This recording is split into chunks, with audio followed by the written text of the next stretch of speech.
Good morning friend. आज हम लोग भारत के प्राचीन इतिहास में 16 महाजनपद और उसकी राजधानियों को पढ़ेंगे। तो चलिए स्टार्ट करते हैं।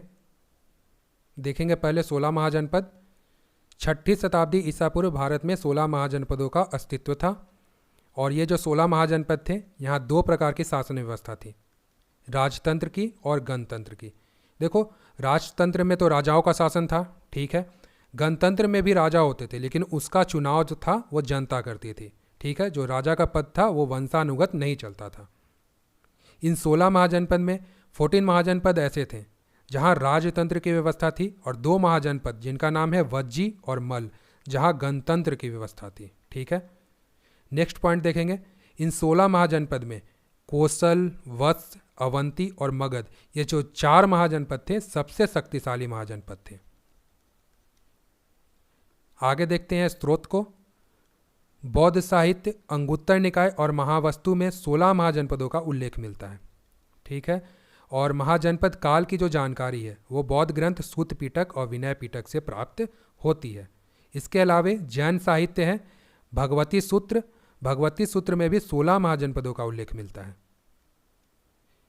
तमिल ग्रंथ है, तमिल ग्रंथ शिल्पाधिकाराम में 3 महाजनपद वत्स, मगध और अवंती का उल्लेख मिलता है। इसके अलावा महर्षि पाणिनि द्वारा रचित संस्कृत व्याकरण अष्टाध्यायी में 22 महाजनपद का उल्लेख मिलता है। इसके अलावा विदेशी विवरण में देखो आप तो निरियाकस, प्लूटार्क, जस्टिन, अरिस्टोबुल्स की रचनाओं में भी इन महाजनपद की जानकारी प्राप्त होती है। अब देखना, महाजनपद काल को अन्य नामों से भी जाना जाता है, जैसे कि इसे सूत्र काल कहा जाता है, बुद्ध युग भी कहा जाता है, द्वितीय नगरीकरण की शुरुआत भी कहते हैं। और पहली नगरीकरण सभ्यता कौन थी? वो सिंधु घाटी सभ्यता थी। नेक्स्ट देखेंगे हम लोग 16 महाजनपद एवं उनकी राजधानियों को, ठीक है। अब ये इससे पहले हम लोग एक बात को समझ लेंगे। जैसे देखो, ये 16 महाजनपद हैं, ये वर्तमान में कहाँ कहाँ स्थित हैं। तो वर्तमान में पहले आप ये जान लो कि जैसे बिहार में है, बिहार में 3 महाजनपद आते हैं, ठीक है। और उत्तर प्रदेश में 8 महाजनपदों का क्षेत्र स्थित है। मध्य प्रदेश में 1 है, राजस्थान में 1 महाजनपद का क्षेत्र आता है, आंध्र प्रदेश में 1 और 2 जनपद ऐसे हैं जो कि विदेशों में स्थित हैं, ठीक है। ये हो गए कुल 16 महाजनपद, ठीक है। तो पहले देखते हैं बिहार के 3 महाजनपद कौन कौन से हैं, जिसमें है मगध, अंग और वज्जी। ये जो 3 महाजनपद हैं वो बिहार में, वर्तमान में बिहार क्षेत्र में, बिहार राज्य में ये क्षेत्र आता है, ठीक है। मगध महाजनपद है, इसकी राजधानी राजगृह है और इस राजगृह का प्राचीन नाम गृहव्रज था। अंग महाजनपद को देखें तो इसकी राजधानी चंपा है और इसे चंपापुरी भी कहते हैं। वज्जी महाजनपद है, इसकी राजधानी वैशाली है, ठीक है। ये जो 3 महाजनपद हैं ये बिहार में स्थित हैं। अब आते हैं उत्तर प्रदेश के महाजनपद में, जिसमें पहला है काशी, जो कि इन 16 महाजनपद में सबसे प्राचीन महाजनपद है। इसकी राजधानी वाराणसी है। कोसल को देखेंगे, कोसल की राजधानी अयोध्या। महाभारत काल में इसकी राजधानी अयोध्या बताई गई है, लेकिन बौद्ध काल में इसकी शासन व्यवस्था 2 भागों में चलती है, जिसे उत्तरी कोसल और दक्षिणी कोसल कहते हैं। उत्तरी कोसल जो है, जिसे उत्तरी भाग भी कहते हैं, कोसल के उत्तरी भाग की राजधानी साकेत है और दक्षिणी भाग की राजधानी श्रावस्ती है। मल की राजधानी कुशीनगर है और इसे कुशावती भी कहते हैं। वत्स की राजधानी कौशाम्बी है और कुरु की राजधानी इंद्रप्रस्थ है, जो कि वर्तमान में पुरानी दिल्ली क्षेत्र के नाम से इसे जाना जाता है। पांचाल की भी जो शासन व्यवस्था थी 2 भागों में चलती थी, उत्तरी पांचाल और दक्षिणी पांचाल। उत्तरी पांचाल की राजधानी है अहिच्छत्र और दक्षिणी पांचाल की राजधानी है काम्पिल्य। सूरसेन की राजधानी है मथुरा और चेदी की राजधानी है सुक्तिमती। बौद्ध ग्रंथों में इस सुक्तिमती को सोथीवती कहा गया है। नेक्स्ट है अवंती। ये जो 8 महाजनपद हैं ये उत्तर प्रदेश के हैं, ठीक है। अब आते हैं मध्य प्रदेश। अवंती, अवंती की भी जो शासन व्यवस्था थी 2 भागों में विभाजित थी। उत्तरी अवंती, इसकी राजधानी उज्जैनी थी और दक्षिणी अवंती की राजधानी महिष्मती थी, ठीक है। मत्स्य की जो राजधानी है वो विराटनगर है।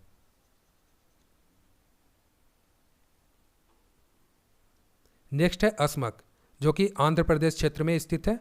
अस्मक की राजधानी पाटन है और इसे पोतली भी कहते हैं, ठीक है। कंबोज की राजधानी है राजपुर और गंधार की राजधानी है तक्षशिला। इंपॉर्टेंट पॉइंट में देखेंगे, गंधार और कंबोज, ये रहा गंधार और ये कंबोज, दो ऐसे महाजनपद हैं जो कि वर्तमान में पाकिस्तान और अफगानिस्तान में स्थित हैं। ठीक है, ये दोनों पाकिस्तान और अफगानिस्तान का क्षेत्र है वर्तमान में। इसके अतिरिक्त दक्षिण भारत की तरफ एक महाजनपद असमक है, ये रहा असमक, जो कि गोदावरी नदी के तट पर स्थित है। असमक गोदावरी नदी के तट पर स्थित है। इसकी जानकारी बौद्ध ग्रंथों से मिलती है।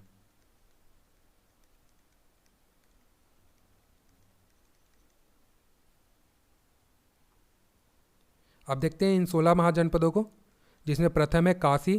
काशी प्रारंभ में महाजनपद काल का सर्वाधिक शक्तिशाली महाजनपद था और सबसे प्राचीन महाजनपद है इन 16 महाजनपद में। इसकी राजधानी वाराणसी है। काशी महाजनपद अपने वैभव, ज्ञान और शिल्प के लिए विश्व प्रसिद्ध था। आज भी यहाँ की बनारसी साड़ियाँ विश्व विख्यात है। महाजनपद काल के अंत तक यह कोसल में विलीन हो गया। ठीक है, ये देख लो काशी है और ये है कोसल। अब कोसल देखेंगे, कोसल महाजनपद के, इसका जो विस्तार है आधुनिक उत्तर प्रदेश के अवध क्षेत्र में है। ठीक है, जो कि उस वक्त महाजनपद काल में से कोसल महाजनपद क्षेत्र के नाम से जाना जाता था। ठीक है, ये रहा कोसल। रामायण में इसकी राजधानी अयोध्या बताई गई है और बौद्ध ग्रंथों में बुद्ध काल में ये दो भागों में इसकी शासन व्यवस्था बढ़ जाती है। दो भागों में इसकी शासन चलती है, उत्तरी कोसल और दक्षिणी कोसल। उत्तरी भाग की राजधानी साकेत है और दक्षिणी भाग की राजधानी श्रावस्ती। मल को देखेंगे तो देखो, मैंने पहले बताया था कि 16 महाजनपद में दो महाजनपद ऐसे हैं, मल और वज्जी। वज्जी और मल दो ऐसे महाजनपद हैं जहां गणतंत्र लोकतंत्र की व्यवस्था है। ठीक है, याद रखिएगा, क्वेश्चन पूछा जाता है। इसकी भी शासन व्यवस्था दो भागों में बटी हुई थी। और एक इंपॉर्टेंट पॉइंट, यहाँ बुद्ध का महापरिनिर्वाण हुआ था, यानी गौतम बुद्ध ने अपना शरीर का त्याग यहीं किया था। अब इसके दो भाग हैं, तो पहले भाग की राजधानी कुशीनारा है और दूसरे भाग की राजधानी पावा है। कुशीनारा जो कि वर्तमान में उत्तर प्रदेश के देवरिया क्षेत्र में स्थित है और इसी कुशीनारा को कुशीनगर के नाम से जानते हैं और पावा को फाजिल नगर के नाम से जानते हैं। ठीक है, ये रहा मल का क्षेत्र।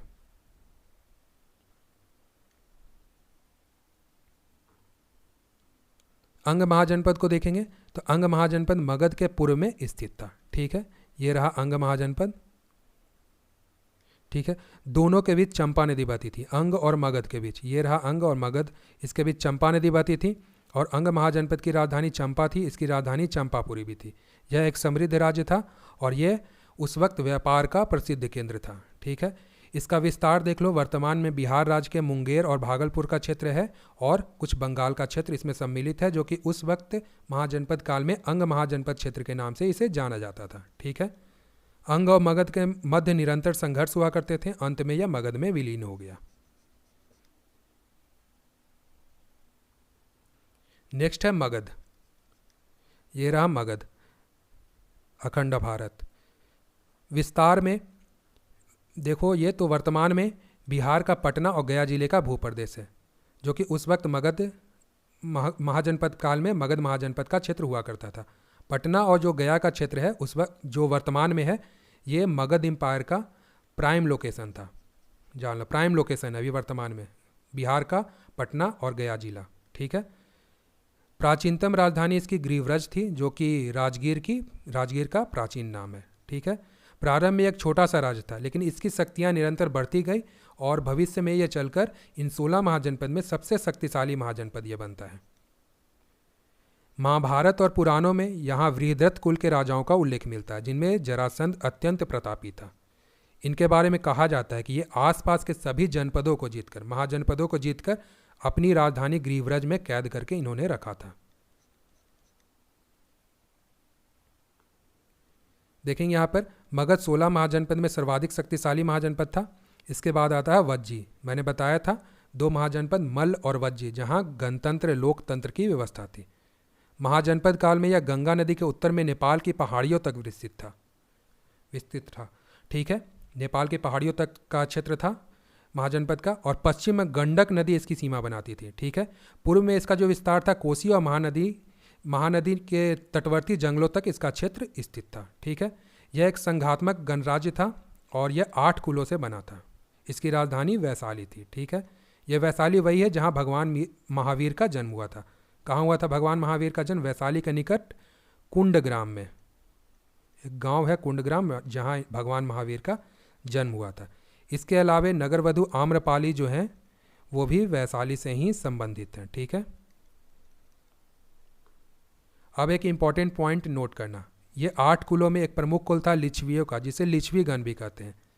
इन्हीं के द्वारा वैशाली की स्थापना की गई थी। ठीक है, और जो लोकतंत्र की व्यवस्था है, ये दुनिया का पहला गणतंत्र राज्य था। ठीक है, और ये गणतंत्र राज्य बनाया गया था इन लिच्छवी गण के द्वारा। ठीक है, ये पॉइंट याद रखिएगा कि इनके द्वारा पहला गणतंत्र राज्य बनाया गया था। इंपॉर्टेंट है, ये पूछा जाता है ये पॉइंट। चेदी महाजनपद को देखो तो इसका विस्तार वर्तमान में बुंदेलखंड के पूर्वी भाग में है, जो कि उस वक्त चेदी महाजनपद क्षेत्र के नाम से इसे जाना जाता था महाजनपद काल में। इसकी राजधानी सुक्तिमती थी, और जो कि बौद्ध साक्ष्य में इसी सुक्तिमती को सोथीवती कहा गया है। चेदी लोगों का जो उल्लेख है ऋग्वेद में मिलता है, और महाभारत काल में यहाँ के राजा शिशुपाल थे, जिनका वध किया था भगवान श्री कृष्ण ने। भगवान श्री कृष्ण ने शिशुपाल का वध किया था। वत्स महाजनपद को देखेंगे तो यह गंगा नदी के दक्षिण में स्थित था। ठीक है, इसकी राजधानी कौशाम्बी है। ठीक है, ये रहा वत्स। ठीक है, कौशाम्बी इलाहाबाद से लगभग 30 मील की दूरी पर है, और यह उस समय व्यापार का प्रसिद्ध केंद्र हुआ करता था। ठीक है, कुरु महाजनपद को देखो तो यह है कुरु महाजनपद। यह दिल्ली के आसपास का प्रदेश था, पुरानी दिल्ली के नाम से वर्तमान में इसे जाना जाता है। इसकी राजधानी इंद्रप्रस्थ थी, और हस्तिनापुर इसका प्रसिद्ध नगर था। ठीक है, याद रखिएगा।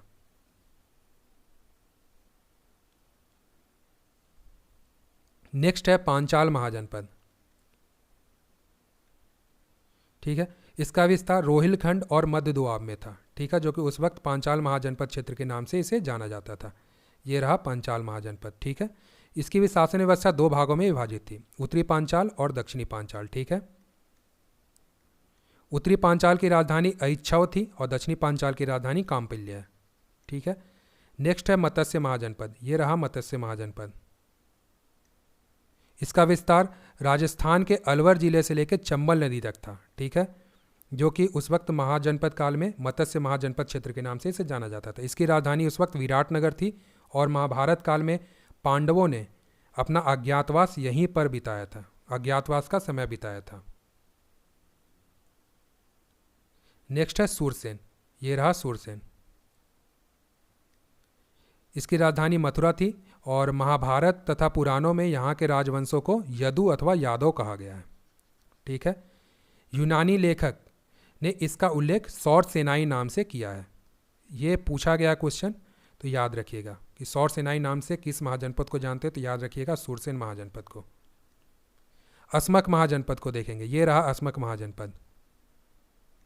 ये चेदी है, ये वत्स। ठीक है, नर्मदा और गोदावरी नदी के तट पर स्थित है अस्मक महाजनपद, और इसकी राजधानी पाटन है, और इसे पोतली भी कहते हैं।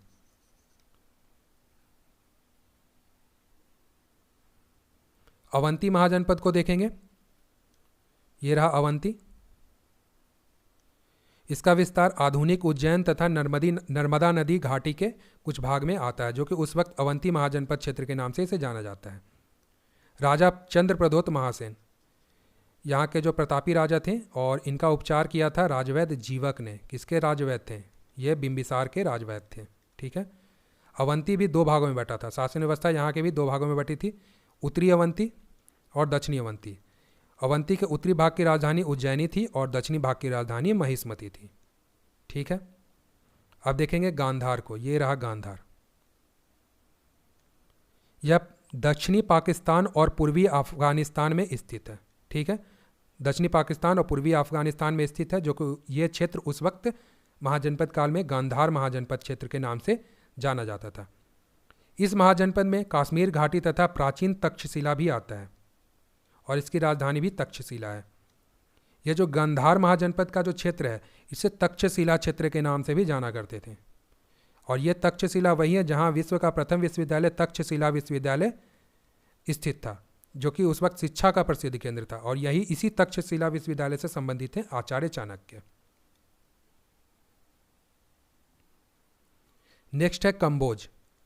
ठीक है, ये रहा कंबोज, जो कि अफगानिस्तान में स्थित है। ठीक है, इसका उल्लेख सदैव गांधार के साथ हुआ है। गांधार का पड़ोसी राज्य भी है, महाजनपद है, ठीक है। यह महाजनपद भारत के पश्चिमोत्तर भाग में स्थित है। कहा जाता है कि अशोक का सीमावर्ती महाजनपद था ये, ठीक है, तथा गांधार का पड़ोसी है। इसकी राजधानी राजपुर थी और राजपुर और नंदीपुर इस महाजनपद के 2 प्रमुख नगर थे। तो ये होते हैं यहाँ पर 16 महाजनपद। अब इम्पॉर्टेंट पॉइंट में देखेंगे कि जो महाजनपद काल था उसमें 16 महाजनपद तो हम लोगों ने पढ़ लिया, जो कि एग्जामिनेशन पॉइंट ऑफ व्यू से इंपॉर्टेंट है, ठीक है। लेकिन इन 16 महाजनपदों के अलावा भी कई अन्य छोटे छोटे महाजनपद है जिनका साक्ष्य हम लोगों को ग्रंथों के माध्यम से विविध ग्रंथों के माध्यम से इनका साक्ष्य मिलता है। जैसे देखो, पंजाब क्षेत्र में स्थित था केकई, मद्रक, त्रिगर्त और यधे नामक जनपद जो थे पंजाब क्षेत्र में स्थित थे, छोटे छोटे राज्य थे उस वक्त के। सिंधु प्रदेश में थे सिंधु, सौवीर, सीवी और अम्बस्ट नामक जनपद स्थित हैं, तथा कोसल के उत्तर में नेपाल की तराई में साक्यों का जनपद था जिसकी राजधानी कपिलवस्तु है। कुछ याद आ रहा है? इसी साक्यगण के राजा थे सुधोधन, जो कि गौतम बुद्ध के पिता थे, ठीक है। अस्मक महाजनपद जो हम लोगों ने देखा, अस्मक महाजनपद के पूर्व में स्थित है कलिंग, जो कि वर्तमान में उड़ीसा राज्य के नाम से जिसे जाना जाता है, तथा इसके पश्चिम में मूलक और विदर्भ स्थित है, जो कि उस वक्त का प्रसिद्ध जनपद था और आधुनिक बरार प्रदेश के नाम से इसे जाना जाता है, मूलक और विदर्भ को, ठीक है। भारत के पश्चिम भाग में सौराष्ट्र और कच्छ जनपद था, ठीक है, और पूर्वी भाग में बंगाल तथा पुंड नामक जनपद का उल्लेख मिलता है। तो ये इस वीडियो का आखिरी पॉइंट है। आशा करते हो कि वीडियो आपको पसंद आएगा। वीडियो को लाइक शेयर जरूर कीजिएगा। नए व्यूअर है तो चैनल को सब्सक्राइब करना नहीं भूलिएगा। चैनल को शेयर भी ज़रूर कीजिएगा। तो मिलते हैं नेक्स्ट वीडियो में। जय हिंद।